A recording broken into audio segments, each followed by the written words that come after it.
And even though you didn't get this job, because you created that warm relationship with that first company, that second company now is getting a referral from somebody they trust about you. Am I doing something wrong? It seems I get hit up for daily for contract jobs, but I cannot get a single phone screening for any full-time employment applications. I must have filled out 200 to 300 applications over the last 3 months, and I've had a total of 3 phone screenings and 1 lead to an interview where I was edged out by someone already doing the job. And the other wanted 6 years experience for sub-entry level play. I'm beyond frustrated and lost and really trying to figure out if a contract to hire is the only way to get anywhere anymore. Without seeing your application, it's tough to say what's causing you to be denied. But here's some general tips that I've noticed most folks miss in the initial interview process. 1, personalization. So what I said is, if your resume, and I was very clear about this, if your resume is not literally copying buzzwords from that job posting, where they're literally telling you, hey, this is exactly what we want from you to see in your resume or your cover letter, where we would consider you as an employee here, or to hire you as an employee here, then you're not properly applying to that job, because what they're gonna feel as the employer is, hey, we put out this stuff specifically so that we could see if you care enough to actually adjust your resume and cater your cover letter to what we want. So if you're not doing that, you've already failed the first test. Let's keep going. Then I said, when recruiters, especially in an employer market during COVID-19. So what I'm saying here is that it's an employer market. If people are losing jobs and there's a lot of people in the job market, it means that the demand is super high.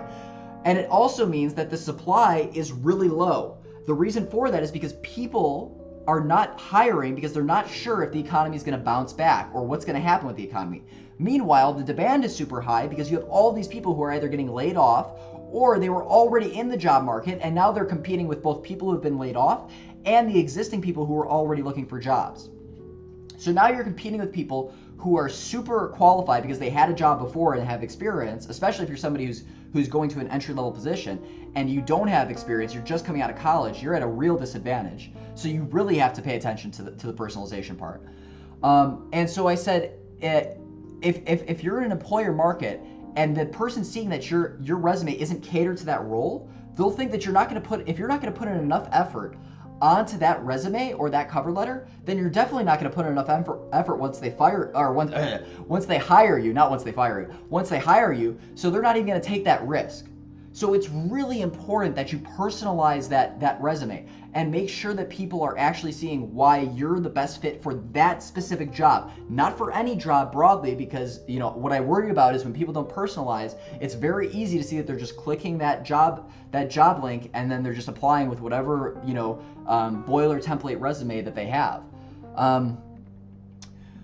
So yeah, and I just tell them, why would they feel like you're gonna put in the extra effort if you're just gonna give them a boilerplate template during that application? You also need to cold outreach. So on top of personalizing your resume, you also need to reach out cold.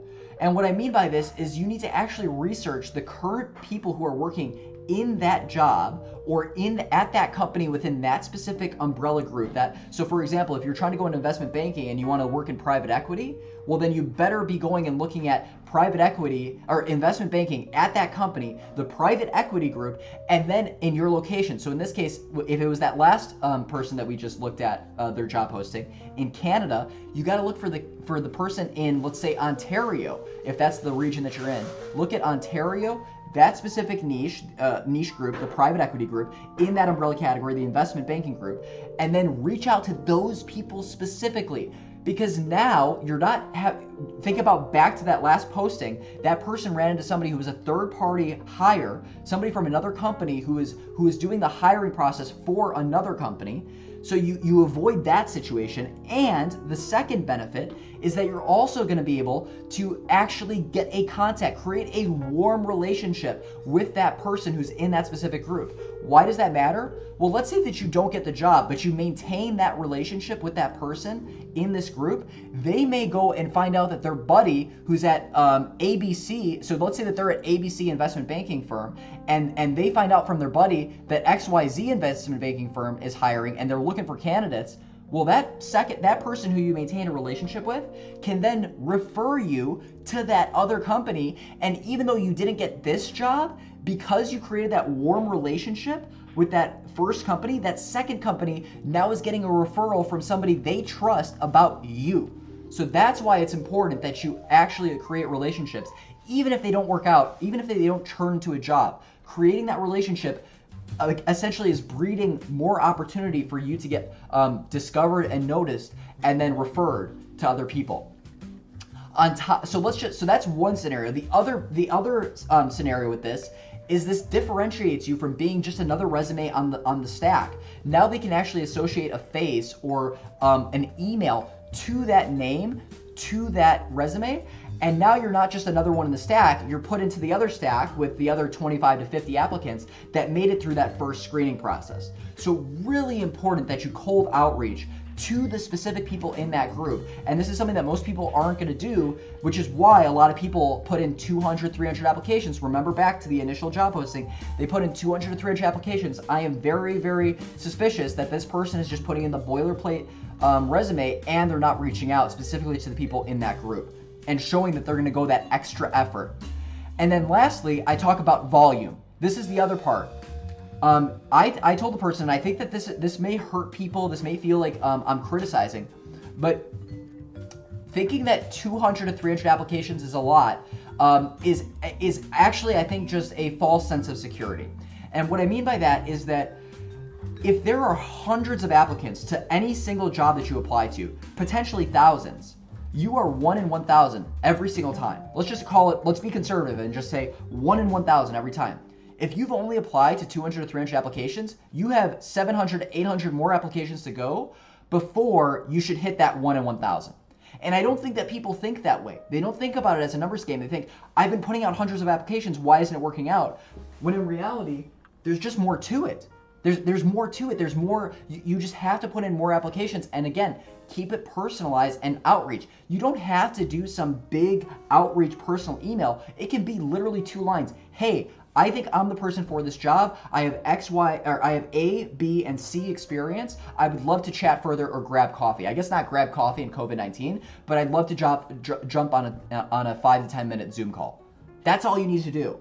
And doing that 700 to 800 more times could bring about the opportunity that really gets you to that next level, that gets you to that first screening and to that pile of 25 to 50 people where they're really considering you as a candidate or going to the next interview, to the first interview.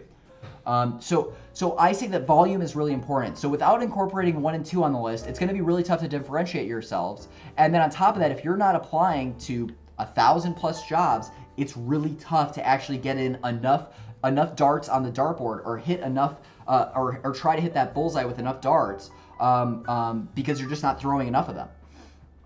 So, and then I just finish up by saying, look, these are the 3 points I can provide. They're generic because I don't know that person's specific situation. But if you have a specific situation, Twitch or people on YouTube, drop it in the comments. I'm happy to answer those comments and to actually provide my take on what you should do.